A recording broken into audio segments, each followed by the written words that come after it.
সরস্বতী পুজোর আগে কুল খাওয়া বারণ কেন? সরস্বতী দেবীকে তুষ্ট করার জন্য মহামুনি ব্যাসদেব বদ্রিকাশ্রমে তপস্যা করেছিলেন।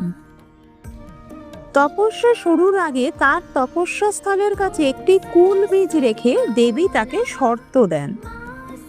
তিনি বলেন, এই কুল বীজ যখন অঙ্কুরিত হয়ে চারা এবং চারা থেকে বড় গাছ ও ফুল ও ফল হবে, তখন সেই ফল ব্যাসদেবের মাথায় পতিত হবে।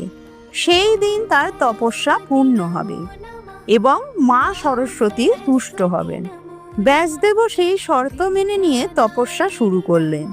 ধীরে ধীরে বেশ কয়েক বছরে ওই কুল বীজ অঙ্কুরিত হয়ে চারা এবং চারা থেকে বড় গাছ এবং ফুল ও ফলে ভরে উঠল এবং একদিন তা পেকে ব্যাসদেবের মাথায় পতিত হয়।